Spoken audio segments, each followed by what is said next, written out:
और अब बात महाराष्ट्र की सियासत की। आदित्य ठाकरे ने कहा है कि पहले राज्य ने वेदांता परियोजना और अब एयरबस परियोजना को खो दिया है। उन्होंने मौजूदा सरकार पर भ्रष्टाचार का आरोप लगाया और परियोजना को महाराष्ट्र के बाहर लगाने की अनुमति दी। उन्होंने ये भी दावा किया कि निवेशकों ने सरकार में विश्वास खो दिया है। इस पर बीजेपी ने भी निशाना साधा है। बीजेपी नेता राम कदम ने कहा कि कंपनियों के बीच MOU 2021 में साइन किया गया था। इस समय MVA सत्ता में थी। साथ ही उन्होंने सवाल किया कि क्या आदित्य ठाकरे के पास ये साबित करने के लिए कोई दस्तावेज हैं कि उनकी सरकार ने डील को हासिल करने के लिए कोई प्रयास किया है। बीजेपी ने आदित्य से कहा या तो अपने दावों को साबित करें, नहीं तो माफी मांगनी चाहिए। एयरबस प्रोजेक्ट का MOU 24 सितंबर 2021 को हुआ है। श्रीमान आदित्य, बताइए आप 24 सितंबर 2021 से लेके जून तक आपकी सरकार थी। कौन सी चिट्ठी आपने एयरबस प्रोजेक्ट के लिए लिखी? कौन से दस्तावेज आपके पास? एयरबस प्रोजेक्ट महाराष्ट्र में नहीं आने का कारण आदित्य ठाकरे जी, आपकी वसूली वाली सरकार जिम्मेदार है। 2.5 वर्षों में आप कौन से कामों में लिप्त थे, ये सारा देश जानता है। इस कारण यदि आपके पास कोई दस्तावेज है तो दस्तावेज दिखाइए, वरना देश के सामने आप हाथ जोड़ करके माफी मांगिए कि आपने पुनः एक बार लोगों को गुमराह करने के लिए झूठ बोला।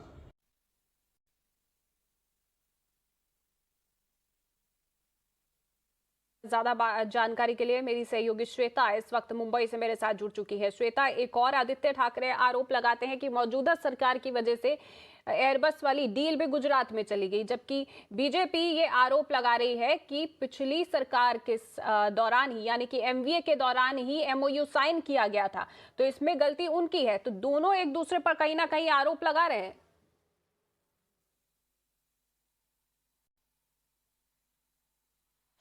जी बिल्कुल सही कहा आपने इंद्रजीत। देखिए, अब क्योंकि ये तीसरा बड़ा प्रोजेक्ट महाराष्ट्र से फिसलकर गुजरात पहुंच चुका है, तो इस प्रकार के जो आरोप प्रत्यारोप हैं, इसका सिलसिला लगातार अब हम कुछ दिनों तक देख सकते हैं। और माहौल इस वक्त जो राजनीति में है, इसी बात पर गरमाया हुआ है कि पहले फॉक्सकॉन वेदांता का प्रोजेक्ट जो तकरीबन 1.5 लाख करोड़ का था, वो गुजरात में गया। उसके बाद जो सबसे बड़ा बल्क ड्रग प्रोजेक्ट था, जो सबसे बड़ा पार्क बनने वाला था, वो भी गुजरात में गया और बाकी दूसरे स्टेट्स में गया था। और ये तीसरा प्रोजेक्ट था जहाँ पे टाटा एयरबस C295 ये बनना था। मैन्युफैक्चर दरअसल इसका नागपुर में होना था, जहां पर एक एयर स्टेशन है, जहां पर एक उसे इंटरनेशनल कार्गो हब और एयरपोर्ट स्टेशन के रूप में देखा जा रहा है।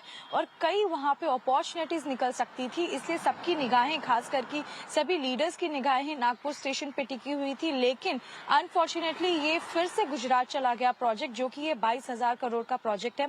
देखिए, ये सारे जो इंफ्रा प्रोजेक्ट है, बड़े प्रोजेक्ट्स है, इनका जाना यानी एक तरीके से हानि महाराष्ट्र को उनके एम्प्लॉयमेंट रेशियो पर होती है, उनके रोजगार पर होती है। और इसी के चलते हम देख रहे हैं कि चाहे वो अगाड़ी सरकार की बात की जाए या मौजूदा जो रूलिंग अलायंस है बीजेपी और शिंदे सरकार की बात की जाए, तो उनका अब आरोप प्रत्यारोप लगातार चालू है। कल ट्वीट में आदित्य ठाकरे ने ये बताया कि ये तीसरा बड़ा प्रोजेक्ट है जो गुजरात में चला गया, और ये स्तंभ है इस बात से कि किस तरीके से बड़े प्रोजेक्ट अब नेबरिंग स्टेट में जा रहे हैं। और इसका विरोध करते हुए हम देख रहे हैं कई आलोचक जो भाजपा से हैं, दरअसल वो आगे आ रहे हैं। हमने कुछ वक्त पहले ठीक राम कदम को सुना, वो MOU की बात कर रहे हैं। आपको बता दें, जो इंडस्ट्री मिनिस्टर हैं फिलहाल उदय सामंत, उनका यह मानना है कि जब leader of opposition Devendra Fadnavis ji थे, उस वक्त भी उन्होंने ये बात दिल्ली में रखी थी कि नागपुर में ये बड़ा प्रोजेक्ट लाया जाए और हर संभव कोशिश की जाएगी कि महाराष्ट्र में ये बड़ा प्रोजेक्ट टिके। लेकिन ऐसा नहीं हो पाया, और अब हम देख रहे हैं कि फिर से ये जो ब्लेम गेम हम अक्सर देखते हैं, यही शुरू हो गया है। और अब यह देखना होगा कि किस तरीके से और तीखी प्रतिक्रियाएं इन पॉलिटिशियंस की तरफ से निकल कर आती हैं। जी बिल्कुल श्वेता, लेकिन इस बीच ये भी है कि इस प्रोजेक्ट को नागपुर में लाने की कोशिश हो रही थी। पिछली सरकार में ये बातचीत भी हुई थी, लेकिन अब बीजेपी कह रही है कि ये सब पिछली सरकार का ही किया धरा है, उनकी वजह से ही प्रोजेक्ट यहाँ तक नहीं पहुंच पाया और उन्हीं के कारण ही ये प्रोजेक्ट जो है एक बार फिर से गुजरात में चला गया है, जहां अभी इस वक्त चुनाव होने वाले हैं, इसीलिए आदित्य ठाकरे उन पर निशाना भी साध रहे हैं। तो आरोप प्रत्यारोप तो लग रहे हैं, लेकिन किस प्रकार की कोशिशें पिछली सरकार में हुई थी, इस बारे में भी हमारे दर्शकों को बताइए।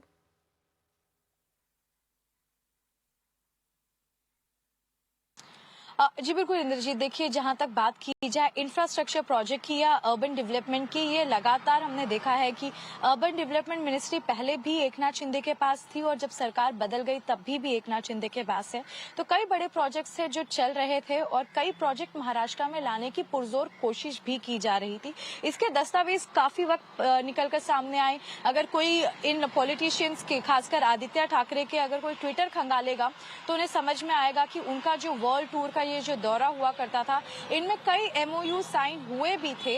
अब इन प्रोजेक्ट की एग्जैक्ट डिटेल्स कौन से लेवल तक पहुंची, ये इस वक्त बता पाना मुश्किल होगा। लेकिन सबसे बड़ा झटका अगर हम देखें तो महाराष्ट्र को यह लग रहा है, पहला 1.5 लाख करोड़ का प्रोजेक्ट फिसलता हुआ, ये दूसरा 22,000 करोड़ का प्रोजेक्ट फिसलता हुआ। यहाँ पर सबसे गहरी बात यह है समझने की कि एम्प्लॉयमेंट यहाँ पर कम होते जा रहा है और अभी कुछ वक्त के बाद हम ये उम्मीद कर सकते हैं कि कई ओर से हर तरीके की प्रतिक्रिया आने वाली है। ये ब्लेम गेम चलते रहने वाला है और केवल यह पल्ला झाड़ने वाला काम दोनों गुटों की तरफ से होने वाला है। जो हमने सेम फॉक्सकॉन वेदांता की तरफ देखा था, ये फिर से हिस्ट्री एक बार रिपीट होने वाली है और फिर से टाटा एयरबस प्रोजेक्ट के लिए भी ये जो दोनों गुट है, अब रूलिंग और ऑपोजिशन एक दूसरे पर पल्ला झाड़ते नजर आएंगे। जी बिल्कुल, तो एक दूसरे पर आरोप प्रत्यारोप का सिलसिला लगातार जारी है। बहुत बहुत शुक्रिया श्वेता आपका इस तमाम जानकारी के लिए।